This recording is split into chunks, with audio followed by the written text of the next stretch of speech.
So today I'm going to demonstrate how to make this size of flying geese, and I've got them all cut out ready just there.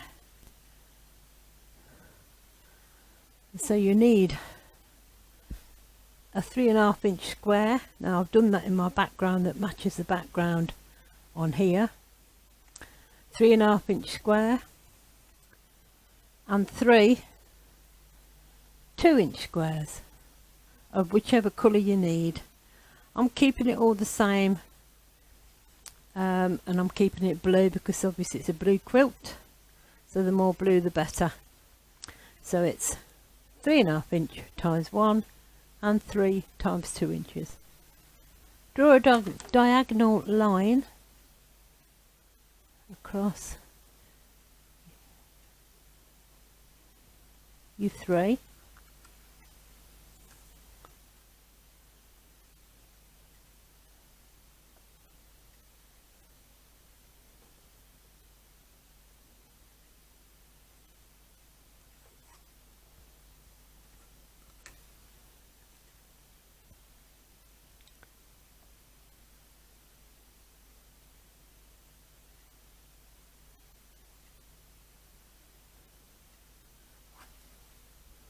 And then we're going to put one there with the drawn line facing that way, and one there with the drawn line facing that way.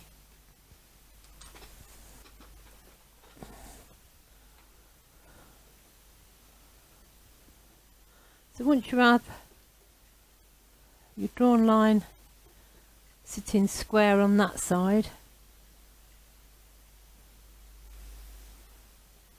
and you draw lines sitting square on that side, and you do 1/4 inch either side of the line.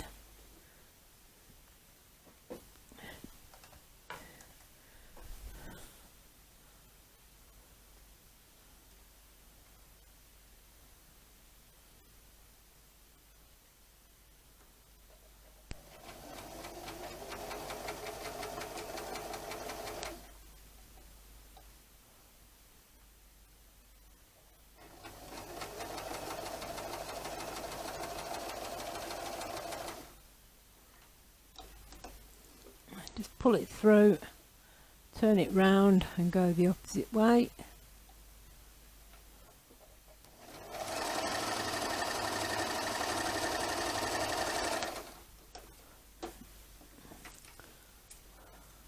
And then cut it down the middle.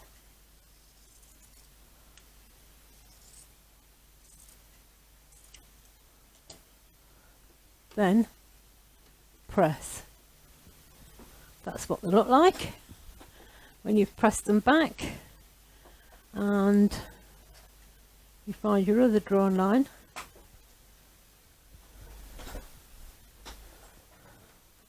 take your other one with the drawn line on and place it opposite with your drawn line going that way.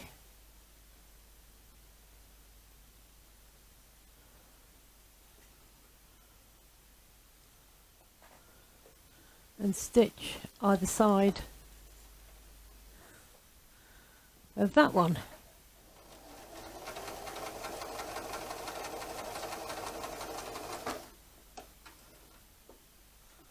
And again back down the other way.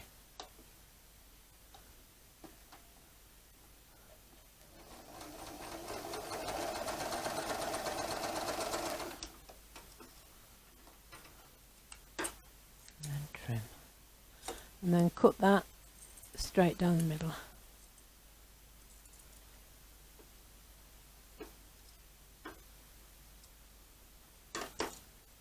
And trim all your ends off. And then when you open that and press, you've got a flying geese. Let's do the same with this one.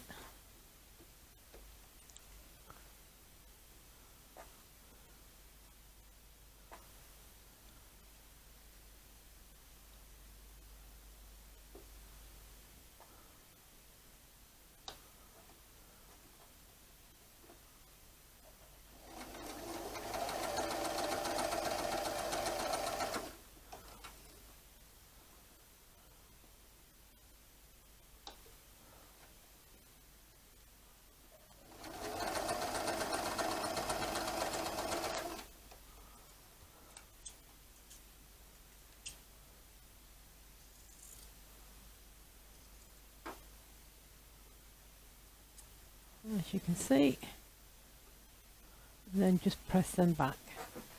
So the next thing you do, once you've got them all flattened out, is take your ruler, make sure that you've got your coloured this side and your background up the top, because you don't want to cut anything off this seam allowance here to the point. And you want to make it 1.5. So just put the 1.5 measurement on that line, and then take the rest off the top, and then cut your sides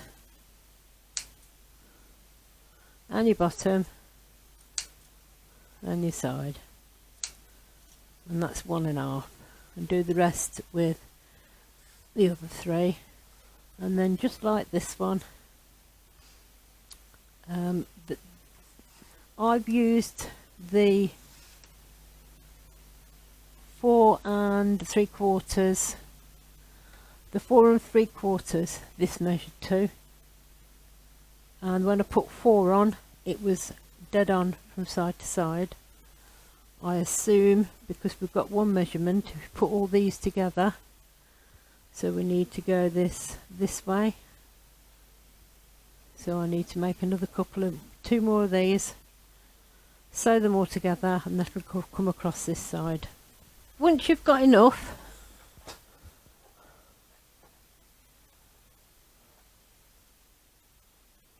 and sew them together. As you can see, I've laid those that way, so that's the way they go. I don't know how many I need yet. And then if I was you, I'd watch from this side, because again, you do not want to go over that 1/4 inch and take the tip off.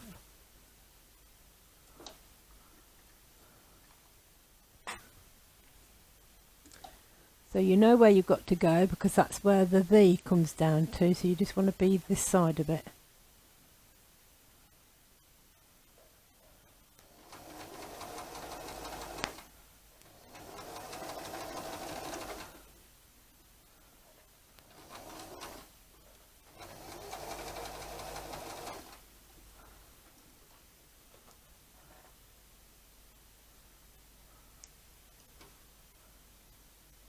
There you are, and I've kept that V just there, look. Then you put the next one on, and I'd watch the other side.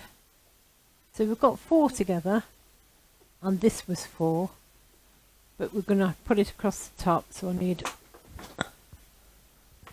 a couple more. So I'll put that one on next.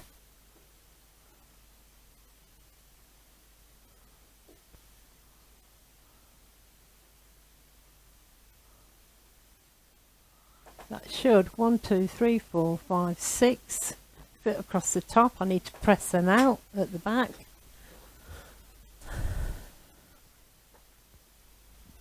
So pin the first one exactly the place where you want it to start.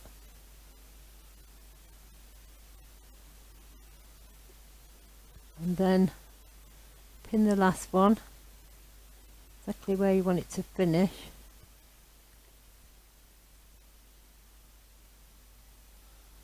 And then obviously when it's in,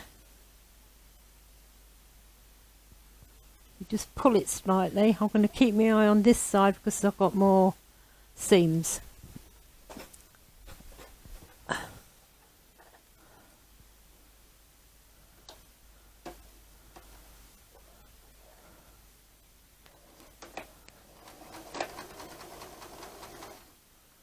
And then just get this end, pull, make sure it's straight all the way down and flat. Gets a bit bulky at the side, so you might need to just out your machine over the lumps.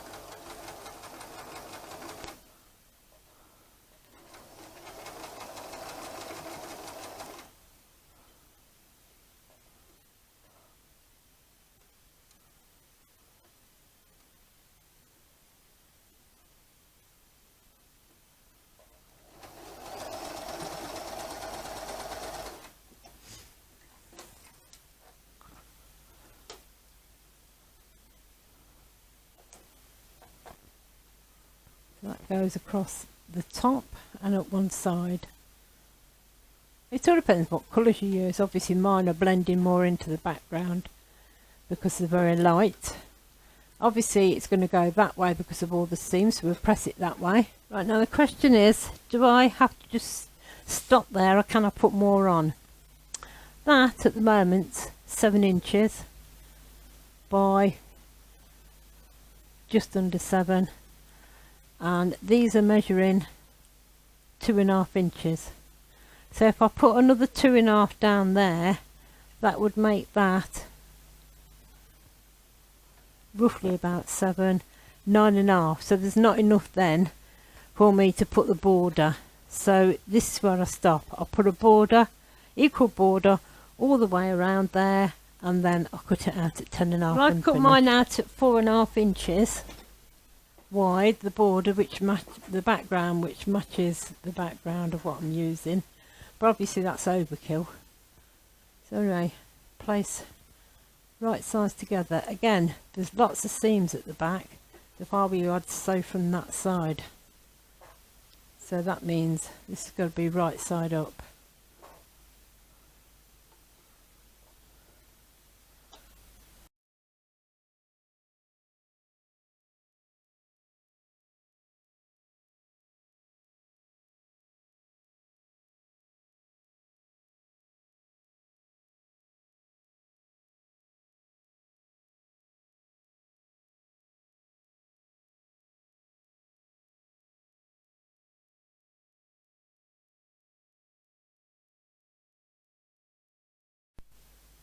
So that's what it looks like once it's all been sewn and then cut. I need to press, and obviously then it all wants to go that way, so press it the way it wants to lie, and this is where we put to 10.5 unfinished. So fold over and then make a mark.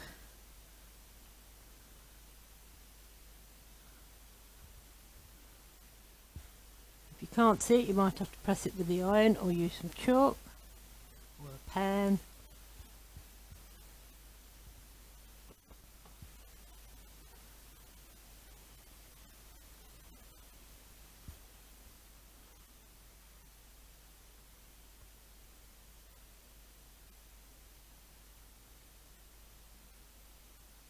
Just there. So what we need to do now is 5 1/4.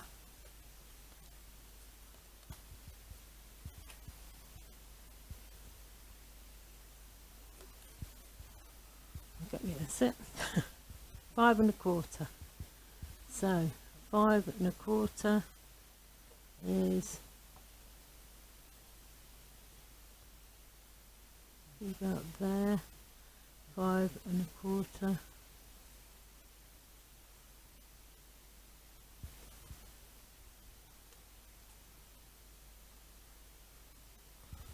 Five and a quarter.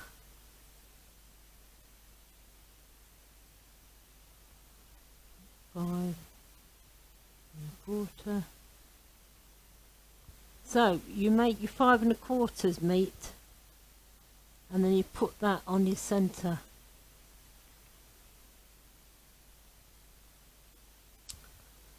Quarter, and check that 2 or 3 times, and then you need to find a line. And that line, I've got a line on that seam all the way down there, so I'm going to use that as my third measuring tool. Oops.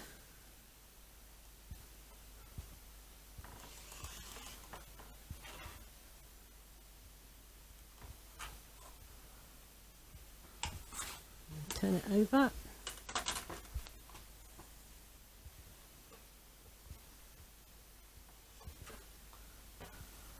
And the bottom 2 already cut, so that's your 10.5. 10.5 on that side.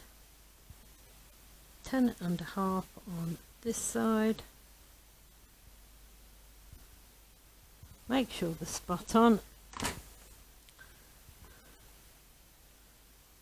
10.5, check just before you cut.